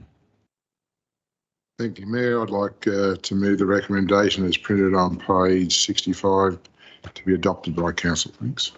Thank you, Councillor Rayburn. Is there a seconder for the motion? Councillor Hayes-Burke. Thank you, Councillor Hayes-Burke. Would you like to speak to the motion, Councillor Rayburn? Yeah, I'd just like to make one comment, and we have to be there to protect people within our community and within our workforce about whistleblowing. It's one of the most scariest things you ever have to go through, and you must be protected, that you are allowed to speak up and put out a complaint or make a disclosure and be protected by law, that it does not go public, because there's nothing worse than your name being put out there as a murky thing and found out that everything was not right. So, yeah, it's not good. Thank you, Councillor Rayburn. Councillor Hayes-Burke, would you like to speak to the motion? Would any other councillor like to speak to the motion? No. Okay, councillors, I shall put a motion to vote. Can I see show hands? All those in favour, please. And against, and declare that carried. Thank you, councillors. Moving to page 70 of our agenda, item 9.4.3, Council Policy Review, Special Rate and Charge Scheme Policy 2022. Director Adamak, may we have a summary of the report, please? Thank you, Mayor Binks. Council, at its ordinary meeting, December meeting, 2021 meeting, adopted special rates and charge scheme policy in its current form. This policy outlines how special charge schemes are used to partially or completely fund new infrastructure projects where there are clear and direct benefit to nearby properties that is beyond that enjoyed by the general municipal community. The policy is now due for review, which has been undertaken by officers. Only minor changes to translate the policy into new template, along with updating officers' titles, have been made, given that no concerns or issues have been raised since policy adoption. The updated policy is recommended for Council's adoption, and the recommendation is on page 70. Thank you, Director Adamak. Are there any questions or clarification of the officer? Councillor Murray? Could I just ask a quick general question about how often we have used this particular special rate and charges scheme? Well, it hasn't been in my time, and my time's been limited, but I can see I see it being used in the near and not so distant future. Thank you, Director Adamak. Any further questions? If not, councillors, can I have a motion, please, and can you state what your motion is? Councillor Rayburn. Thank you, Mayor. I'd like to move the recommendation as printed on page 70 be adopted by Council. Thank you. Thank you, Councillor Rayburn. Is there a seconder to the motion? Councillor Hayes-Burke. Thank you, Councillor Hayes-Burke. Would you like to speak to the motion? Yes, I would, Mayor. This was only adopted last year after a lot of discussion within councils over the last 18 months prior to its adoption. I believe it's going to be one of the most important items on council's agenda, due to the fact that council's funding ability is becoming less available to get funds off federal or state money. of the state government, and we will be asking our community to help fund upgrades of facilities or roads or footpaths in their proximity. This is something that a lot of us are going to have struggle with when we do it, but I think it's going to be a vital way of, if people want upgraded infrastructure, this is the way it's going to have to go. Thank you, Councillor Rayburn. Councillor Haysbert, would you like to speak to the motion? Just that I look forward to seeing this policy being implemented so that then we can, I guess, refine it and see how well it works. Thank you, Councillor Haysbert. Would any other councillor like to speak to the motion? No? Okay, councillors, I should put the motion to a vote. Can I see a show of hands? All those in favour, please. And against, and declare that carried. Thank you, councillors. So now moving to page 74 of the agenda, item 9.4.5, Council Policy Review, Procurement Policy 2022. Director Bray, can we have a summary of the report, please? Thank you, Mayor. Councillors, you'll recall that we do an annual review of the procurement policy, and there has been quite a bit of discussion over a number of months with Council around how we can improve the policy's relationship to the Climate Change Action Plan and sustainable procurement. So the review that's been undertaken doesn't change the intent of the policy. We have added some additional sections around sustainable procurement. And we've also put in things like making sure that the budget is very clear for procurement, and also probity panels as well, and probity experts. So we're just strengthening the governance around procurement and also reflecting some of the probity work that we have been doing in the policy. So we sent this to, this is one of the policies that went up to the Audit and Risk Committee on the 7th of October. We had some feedback from the Audit and Risk Committee around clarifying some of the purpose of the policy, and including the CEO's delegated powers under accountabilities and responsibilities, and providing that 3.34% weighting to the Taungurung Land and Waters Council in terms of social procurement, and giving them some extra weighting as part of that MOU that we have with the Taungurung. So there's a recommendation on page 74 to consider that feedback from the Audit and Risk Committee, and certainly all of those changes have been made to the draft policy that's in front of you this evening, and to adopt the updated policy and to publish it on our website. Thank you. Thank you, Director Bray. Councillors, are there any questions of clarification of the officer? Councillor Dickinson. Just a point of clarification on the recommendation number 2. It states the publication in Council's weekly newspaper column. There's more than one newspaper that the column is printed. For example, the Ngambie paper comes out monthly, and I think there's another one that the Ngambie one comes out fortnightly. And I think there's another one. Is it the Granite News comes out monthly? Is that what it's called? I just wonder whether that wording is correct, that's all. So yes, there's an S missing. So we do actually put notices through all of the locally circulating newsletters. So like the Village Voice as well. So yes, that is part of our normal process. Thank you, Director Bray. If there are no further questions or clarification, councillors, can I have a motion, please? And can you state what your motion is? Councillor Murray. Thank you, Mayor. Can I move the recommendation, that's the procurement policy recommendation that's listed on page 74, please? Thank you, Councillor Murray. Is there a seconder for the motion? Councillor Rayburn, thank you. Would you like to speak to the motion, Councillor Murray?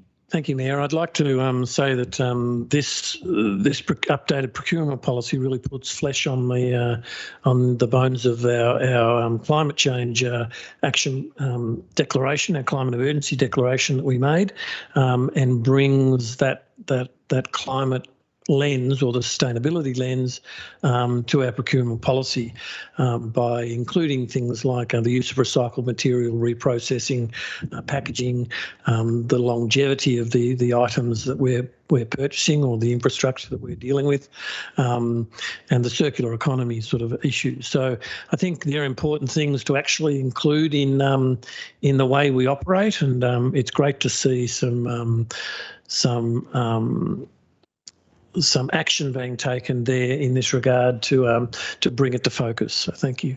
Thank you, Councillor Murray. Councillor Rayburn, would you like to speak to the motion? Yes, thanks, Mayor. I appreciate that. The main reason I'm second this is, and mostly the reason I second all policies, is gives us as a board a guidance and understanding of what we do in governance. And that's the main reason we ask our officers to produce all these policies. So we as a board, as councillors, have utmost respect and understanding what is going forward with our officers, and that is being done 100% correctly and through the right channels. Thank you, Councillor Rayburn. Would any other councillor like to to the motion? No. Okay, councillors, I'll put the motion to a vote. Can I have a show of hands? All those in favour, please. Against, and I declare that carried. Thank you, councillors. Moving to page 79 of the agenda, item 9.5.1, ordinary council meetings timetables for 2023. Director Bray, may we have a summary of the report, please? Thank you, Mayor. Councillors, it's the time of the year where we have to set the calendar for the year ahead. And so this report outlines a proposal to keep the council meetings on the third Tuesday of the month in general. And to start at 6 p.m. A couple of years ago, council did resolve to try and hold meetings in other townships, but obviously COVID got in the way, and we've sort of moved to virtual meetings, and we're in and out of lockdowns. So the proposal on in the recommendation on page 80 talks about trying to hold 3 meetings at the Nagambie Regatta Centre, and there is a cost involved in that in terms of hiring more sophisticated audio equipment like we're using tonight so that we can live stream well.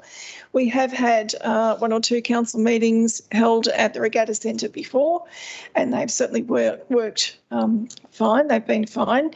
So it's just trying to test and share the love around in terms of getting out to the community. And I think we would be trying to have a cup of tea and a catch up with the local community a couple of hours beforehand when we're out there too, just to make it more of an event. Thank you. Thank you, Director Bray. Councillors, are there any questions or clarification of the officer regarding this item? Councillor Horrigan. Thanks, Mayor Biggs. Executive Manager Bray? Director Bray. Pardon, apologise. Can you please tell me what the cost is going to Nagambie the 3 times? So through you, Chair. So the last time that we had a meeting there was probably about 2.5 years ago, maybe 3 years ago, and it was around $1,500 for the audio equipment. We have had a couple of upgrades to some of the equipment since then, but roughly about $1,500 per meeting. Thank you. And has the local community in Nagambie requested this in recent times? Through you, I think so. Certainly the initial idea to hold meetings in Nagambie came from a council resolution from this council, but certainly there have been sort of anecdotal comments about having meetings in locations other than Euroa. And I think what we tried to do in the past when there was a significant application, the last council meeting that we held in Nagambie was a significant planning application, and we had a lot of submitters from Nagambie, and so it was around that sort of timing too. So, yeah, I think it is responding to some community comments certainly around Nagambie to actually have some more of a focus on that side of the Shire as well. Yes, Councillor Horrigan. Thank you. And Executive Bray, what other councils, and I suppose more regional rural councils that are the size of us, what other ones have council conducted a survey on to justify the expenditure in this sense, do the same thing? So through you, Chair, so my experience at other rural councils, small rural councils, particularly sort of over the hill, we used to have township meetings, and so there was a form of council meeting where you would actually have presentations from officers. It wouldn't be a formal council meeting because it was seen to be a bit more interactive, and to actually have what used to be called a township meeting, so that councillors actually got into the more remote locations and actually met with local people and heard the local issues. So again, that is a very expensive model in terms of doing that. That's a lot of equipment and a lot of officers.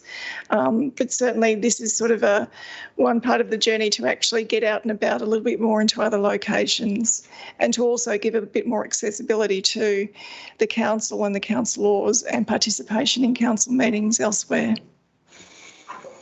Yes, Councillor. Sorry, Executive Bray. So do you know of any other councils that currently conduct their ordinary council meeting at other facilities other than their council building that is designed to hold ordinary council meetings? We haven't benchmarked for this particular one, but as I said, we were responding to a council resolution to actually hold meetings elsewhere from this council a couple of years ago. But certainly I would, from a governance perspective and trying to get more participation from a broader section of the community, certainly encourage it if possible. Good. So does that mean none? Like that you're aware of? So through you, we haven't done any benchmarking. No. So this was just responding to that council resolution. Thank you, Councillor Horrigan. Did you have a question, Councillor Murray? I did. I just wanted to ask: this is an aspirational goal? I would say that that we meet over perhaps at Ngambia a number of times, and we've got the ability still to maybe shift those things according to demands that come up in terms of our time and what sort of might be on the agenda at those particular points. So through you, so certainly if we had another big item of interest at Ngambia, then we would certainly look at doing that. We've just got to provide enough notice. So the premise behind having the program and being upfront around trying to have 3 meetings in Ngambia, so one was in April, July and October, was to try and just give some broad notice of that.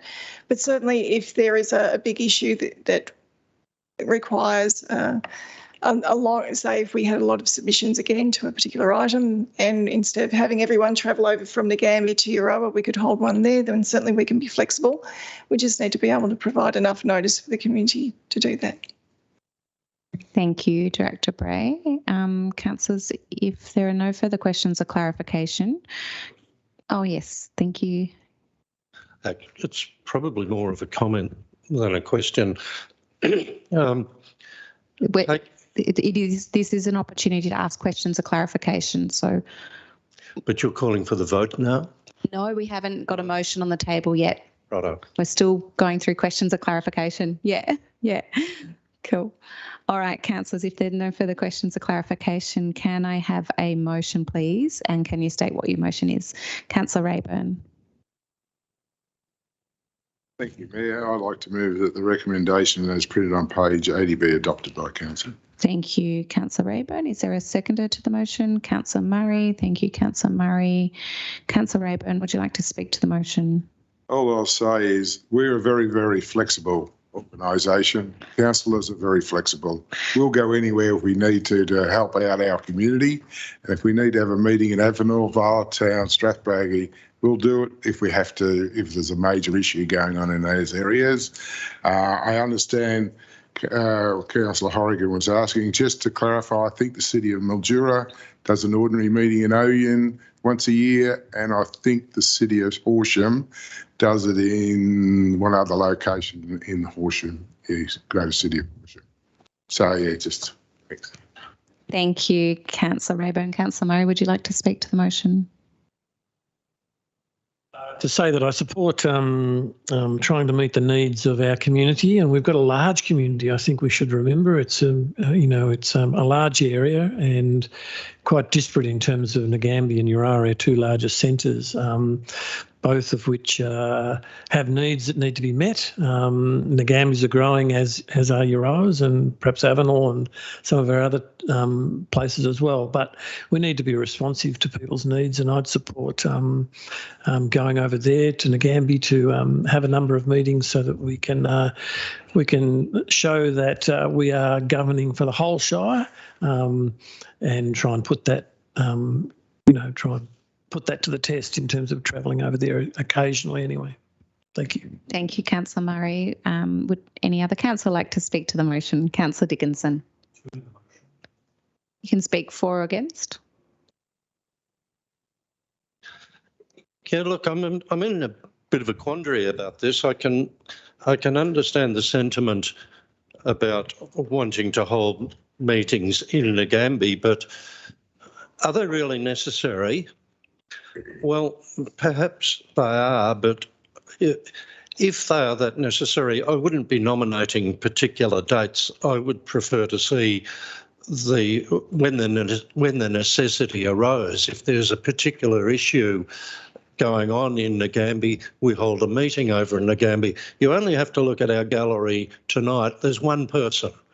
It's not as though the public come along and listen to council meetings, and they have the opportunity to do so online anyway and on YouTube. So there is a cost involved, and we're talking about tightening our belts and things like that. Well,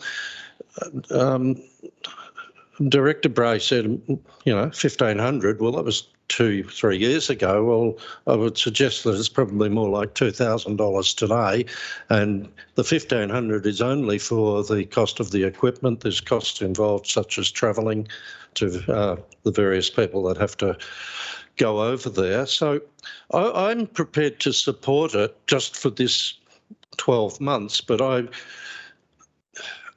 just think that I would have preferred to have seen it listed more as a necessity rather than specific dates. Thank you. If that makes sense. Thank you, Councillor Dickinson. Would any other councillor like to speak to the motion? Thanks, Mayor Binks. I will vote in favour of this motion tonight, and as a trial, use it for 12 months. But this is a cost. We are here to represent the whole Shire. However, we have a council building, and that council building is in Urawa. I don't see the state parliament travelling all around regional Victoria holding their meetings so that they can be inclusive of everyone. And I certainly don't see the federal government travelling all around Australia to be inclusive of their constituents. They hold it where it's supposed to be held, in the formality that it's supposed to be held in. We are online live now.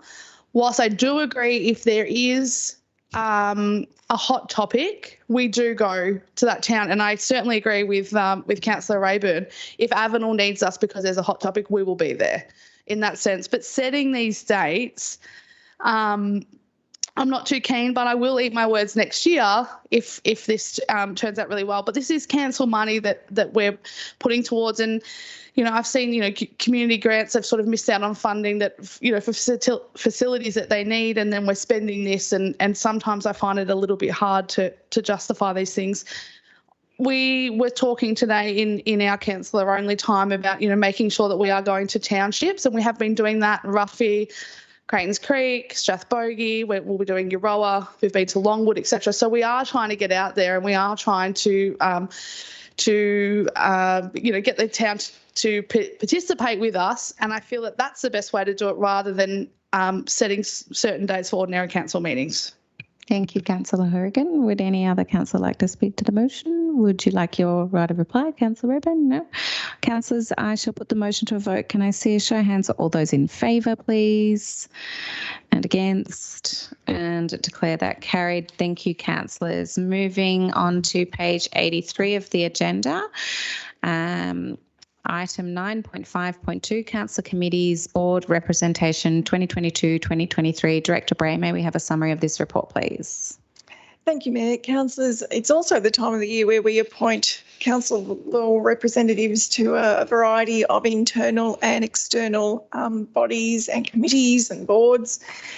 And so there's a recommendation. We've gone through and reviewed all of those, and just noting that because we're moving to a community panel model, the advisory committees, the internal advisory committees that we've had for the last few years are being replaced by that panel. And so there's a shorter list of internal committees to be appointed, for councillors to be appointed to.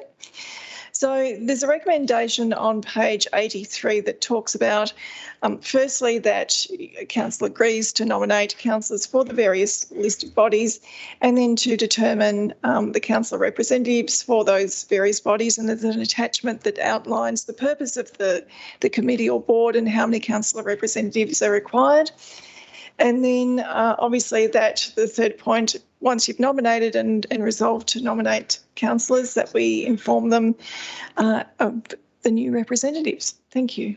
Thank you, Director Bray. And councillors, I've got the list which we've been consulting on. So I'm going to read the committees, and we'll start with internal and then the councillor nomination to those. I do note that even with Councillor Dave Andrews' absence today, he has been consulted on the committees he's put his hand up for, and is happy to take those on, but he is not with us tonight due to illness. So we will start with, so I'll read them out and then I'll get a motion that we accept them, if that's okay, councillors. So we have the Ngambie Waterways Advisory Committee, and we have Councillor Dave Andrews and Councillor Reg Dickinson. We have the Greening Euroa Project Steering Committee, and the representative for that is Councillor Sally Hayes-Burke. The Chief Executive Officer Performance and Remuneration Committee includes Councillor Laura Binks as the Mayor, Councillor Christy Hourigan and Councillor Paul Murray. And now we move to the external committees. So there is the Municipal Association of Victoria, and the representative is myself in Councillor Laura Binks, with a substitute in Councillor Chris Rayburn. The Victorian Local Governance Association, and the representative is Councillor Christy Hourigan. Rural Councils Victoria is myself, Councillor Laura Binks, and Councillor Christy Hourigan. The Australian Local Government Women's Association Victoria branch is Councillor Christy Hourigan, Councillor Sally Hayes-Burke and Councillor Laura Binks. The Hume Region Local Government Network is myself, Councillor Laura Binks, as the Mayor on that one. The Goulburn Valley Regional Library Corporation is Councillor Paul Murray and Councillor Hayes-Burke as a substitute. The Goulburn Valley Community Road Safety Council is Councillor Chris Rayburn and Councillor Dave Andrews as a substitute. The Goulburn Valley Highway Shepparton Bypass Action Group is myself as Mayor, Councillor Laura Binks, and a substitute in Councillor Paul Murray. The Goulburn Broken Greenhouse Alliance is Councillor Paul Murray and a substitute in Councillor Sally Hayes-Burke. And finally, the Kelda Woodburn Memorial Avenue Advisory Committee is Councillor Reg Dickinson. So they are our councillor committee and board representation for 2022. Can I have a motion, please? And can you state what your motion is, councillors? Councillor Rayburn. Thank you, Mayor. I'd like to move that the recommendation on page 83 be adopted by council. Thanks, and everybody who's nominated be congratulated on their service to the community. Thank you, Councillor Rayburn. And do I have a seconder for the motion? Councillor Hourigan. Thank you, Councillor Hourigan. Would you like to speak to the motion, Councillor Rayburn? Councillor Hourigan, would you like to speak to the motion? Would any other councillor like to speak to the motion? No? Okay, councillors, let's put the motion to a vote. Can I show hands? All those in favour and against, and declare that carried. Thank you, councillors. Moving to page 86 of the agenda, item 9.5.3, ministerial appointment of an electoral representation advisory panel. Director Bray, may we have a summary, please? Yes, thank you, Mayor and councillors. I might need to ask your indulgence for a little bit of a lengthy introduction. So the Electoral Representation Advisory Panel has been appointed by the Minister for Local Government. So under the Local Government Act 2020, a review of the ward structure, things like ward names, how many councillors we have, all has to be undertaken before the next election in October 2024. So we've received a letter from the Victorian Electoral Commissioner that the panel has been appointed and that we're scheduled to start going through the review process on the 1st of February next year, which isn't all that much notice. In terms of the panel, so there's a panel of three, and there's a group of 4 councils that we'll be going through this process with at the same time. So the Local Government Act talks about the default structure for council representation is single member wards. Obviously, this council has a mixture of single member wards and 2 wards where we've got 2 council representatives. So obviously things have to change under the default system. However, a panel has been appointed by the Minister to review what sort of model is best applied to this council. And so there is the option of having an unsubdivided municipality where there wouldn't be a ward structure, there'd just be a number of councillors that the advisory panel would recommend to the Minister. So that might be 5 or it might be 7 or it might be 11 or 9. And we can also have, the panel can also recommend a multi-councillor ward, but each ward has to have the same number of councillors. So we can't have this mixture anymore of single ward councillors and 2 councillor wards. In terms of the amount of information that's come through, has been fairly scant initially. We did have a briefing from the VEC last week. There is no estimated cost at the moment for this sort of review. This is the first time under the new legislation that an electoral review panel has been appointed. All I can say is from previous experience under the old representation review model, it can cost upwards of $30,000 to support. And under the Act, the council must meet the costs of the electoral representation review. The role of the Victorian Electoral Commission is to provide administrative support to the panel. So they've also got to do this complex calculation around wards and making sure that there's a fairly even distribution of voters across the ward structure.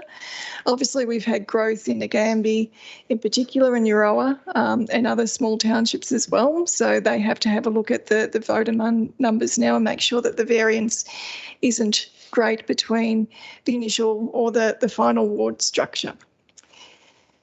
We did get some more information from the VEC last week around the community engagement process. It's all online, to which we raised a few queries around.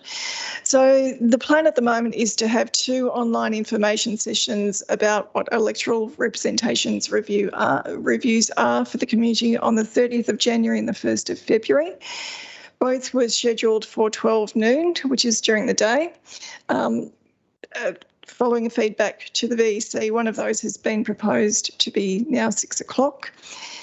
In terms of providing written submissions, there's an online portal. You can email or send a letter to the electoral representation and on just an initial thoughts about what the ward structure should be. And they also have an online tool where you can actually draw the boundaries if you so wish. And so the panel would initially consider those submissions, and that's a 3-week period for that to occur. Then the panel would write an interim report talking about all of the demographics and the voter numbers, talking about any submissions that they've received, and then making a recommendation about a structure. That then goes out for another 3-week online commentary period from the public, and then a final report is produced by May 17th to the local government minister. We have a range of concerns, certainly around the short notice of the electoral representation review to actually do a proper submission to this is quite a lot of work. And obviously because we're in flood recovery, we've got the Christmas period and our review starts on the 1st of February, which is the first day of school, I think, as well. The timing is not ideal for council because we're focused on particularly flood recovery. We also, in terms of the cost, because we're trying to divert funds to flood recovery, we also don't know, we don't even have a quote or an approximation of the cost at the moment. And in terms of the deliberative, there's no deliberative engagement, so council has to have extensive consultation and meaningful consultation with our community when we're making big strategic decisions. The electoral representation model for our Shire is a big strategic decision in terms of how our communities are represented by councillors. And so there's a recommendation on page 88 that asks to write to the Minister with a copy also to the Victorian Electoral Commissioner around deferring the review for at least 6 months, and this was discussed at the Audit and Risk Committee on the 2nd of December. And so the Audit and Risk Committee recommended, due to workloads and due to lack of resources, that we were asked for that at least 6-month deferral, and that there's a deliberative engagement process that's actually held locally and not just online, and that the costs be met by local government Victoria, given the other priorities that we have. So we will certainly have more, hopefully, a response by the Minister in February and some more information from the VEC by that time. So the second part of the recommendation is to receive a further report. Thank you, Mayor. Thank you, Director Bray. Councillors, are there any questions of clarification of the officer on this item? Councillor Haysberg. Director Bray, when was the last review sort of this nature held? Yeah, it was probably there was around 8 years ago. So it's usually every second electoral cycle. Doesn't seem that long ago, really. No. And what would be the benefit, I guess, of having single member wards only rather than multi-member wards? Does it make it more democratic? I just don't understand the benefit, really. For somewhere like us where it's a sort of unique landscape, I guess. I suppose in some respects, because you're looking at voter numbers where you've got a large population, single member wards can be quite advantageous in terms of you're actually closer to the community. Although it is interesting because you're also supposed to govern for all. So there's a bit of a tension between the models. And so the other criticism around a subdivided council, such as Strathbogie, is that you might get candidates dominating from the big population centres like Ngambie and Euroa, and then you might not get representatives from the outlying communities. So each model has plus and minuses, and certainly at the February council meeting, I'll put up a report that talks about the pros and cons of each, because if the review is going to continue, as per the timelines that are set down at the moment, we need to actually have a position to advocate to the Minister and to the panel.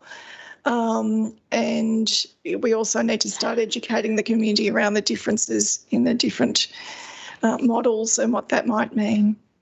Thank you. Thank you, Director Bray. Are there any further questions or clarification? Yes, Councillor Murray.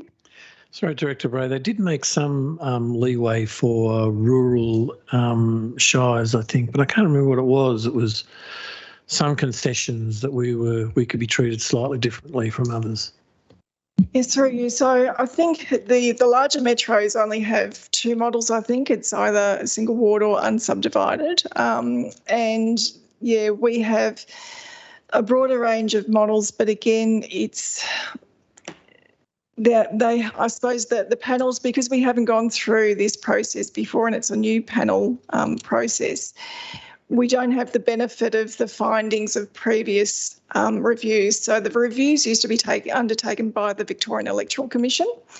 And if you look at the decisions that have been made over the last 8 or so years, there has been certainly a bent towards single member wards rather than unsubdivided, predominantly, not all, but predominantly going to single member wards, because the thinking is that it's a closer representation of the community and it's more equally divided than when you have 2 councillors for one ward and a single councillor for another. So it's just seemed to be from the VECs when they were doing this process a more democratic an equal model. If there are no further questions of clarification, councillors, can I get a motion, please? And can you state what your motion is? Councillor Murray, thank you. Can I move the recommendation that's listed on page 88, please, of our agenda?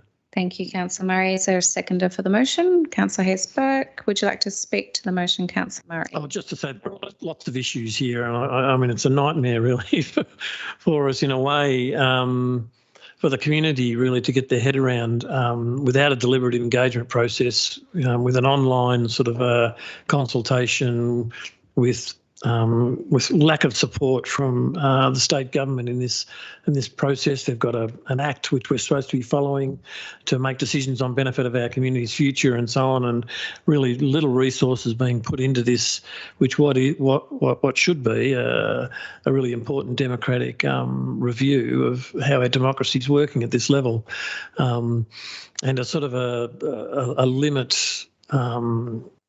A limit on how we can do it in terms of single member or unsubdivided wards in a situation like where we've got two big towns and 3 or 4 little ones, and how you actually work all that, or divide Nagambie in half and have one member for the north of Nagambie and one for south, and same with Urawa. I mean, the mind boggles on what they expect us to do here.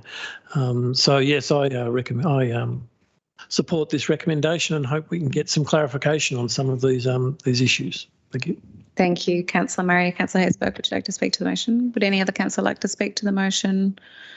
No? Okay, councillors, I should put the motion to the vote. Can I see a show of hands, all those in favour and against, and declare that carried? Thank you, councillors.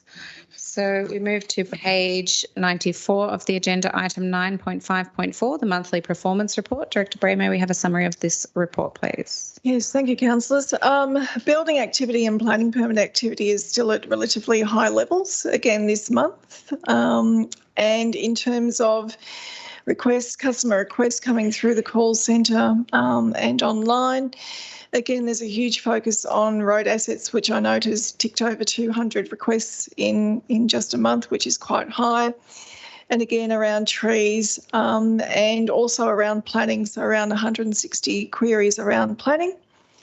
And emergency call-outs, again, fairly high at 70. And so we have had a few windstorms and cold fronts go through because we have obviously still very wet ground, although it is drying out fairly quick. Those storm events are still causing some trees to be down and obviously potholes to be caused. In terms of waste management, we've had a little bit of a decline in the tonnages, particularly in green waste at the moment, and so that might be that everyone's done their spring cleaning in terms of their gardening. And the curbside diversion rate is slightly up, but so is the contamination rate is also slightly up. Transfer station data is quite strong. And again, obviously, Urawa and Nagambie are relatively high in terms of their usage. And obviously, the flood recovery has also seen an increase overall in the usage of our resource recovery centres for people that are clearing up after the flood event. So, councillors, there is a recommendation on page 94 that you note the report. Thank you. Thank you, Director Bray. Councillors, are there any questions or clarification for the officer? Yes, Councillor Horrigan. Thanks, Mayor Binks. Director Bray, has there been any discussion within council regarding its own building surveyor? Through you, no, there hasn't. So building surveyors were brought in probably about 1994, I think, around then, or 96, where basically councils had to have a municipal building surveyor that actually looked at compliance and safety rather than issuing building permits, and so that industry was privatised essentially. And in terms of having an internal building surveyor, certainly there are pros and cons. There are some councils that did have building surveyors at the time, and then they couldn't compete with the volumes that some of the other private building surveyors were. And some have gone back to that model in recent times. But one of the challenges with that is actually finding a building surveyor that is willing to come and work for council, because we can't compete with the high wages that the private industry can pay. And so that's often been a barrier to some of the benefits that we would gain from having our own building surveyor, but it's just cost prohibitive at the moment. And in terms of the fees and charges, would have to be quite significant to actually offset the wage that you would have to pay. And there's a distinct lack of supply of building surveyors. Thank you. Thank you, Director Bray. Are there any further questions of clarification? If not, councillors, can I have a motion, please? And can you state what your motion is? Councillor Hayes-Burke. I move that the monthly report be noted. Thank you, Councillor Hayes-Burke. Do I have a seconder for the motion? Councillor Rayburn. Thank you, Councillor Rayburn. Did you want to speak to the report, Councillor Hayes-Burke? I think Director Bray gave a great summary, and just to thank all the officers for their hard work over the month. Thank you, Councillor Hayes-Burke. Councillor Rayburn, no. Would any other councillor like to speak to the report? No. Okay, councillors, so I put the motion to vote. Can I see a show of hands? All those in favour, please. And against, and declare that carried. Thank you, councillors.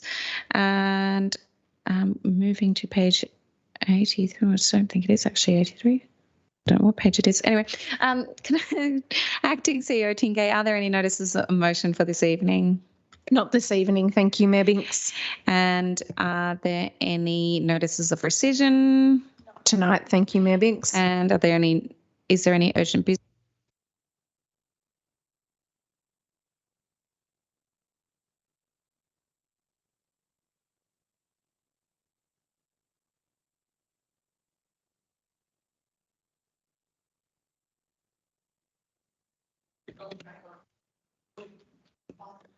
Okay. Acting CEO Tingay, is there any confidential business to consider? Yes, Mayor Binks, we have an item relating to the 2023 Australia Day Awards, the determination of the Shire-wide award recipients to consider this evening. Thank you. Thank you, Acting CEO Tingay. That being the case, councillors, may I have a procedural motion in accordance with section 66(2)(a) of the Local Government Act 2020 that the meeting be closed to members of the public for the consideration of item 13 as it relates to personal information under the definition of section 3F of the Act. Councillor Rayburn. I so moved. Thank you, Councillor Rayburn. And is there a seconder for the motion? Councillor Hayes-Burke. Thank you, Councillor Hayes-Burke. Can I have a show of hands for all those in favour, please? And against, declare that carried. We need now to ask members of the gallery to please leave the room for the next few minutes and request that the live streaming be suspended while we consider this confidential matter. The meeting will reopen once the vote has been concluded, so please stay around for a few minutes. I shall also ask Acting CEO Tingay to leave the meeting as she's declared a conflict of interest in this item. So Acting Director Tingay is leaving the room at 8:01 p.m. and thank you.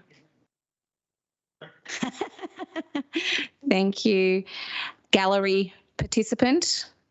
And we will get confirmation that the live stream has been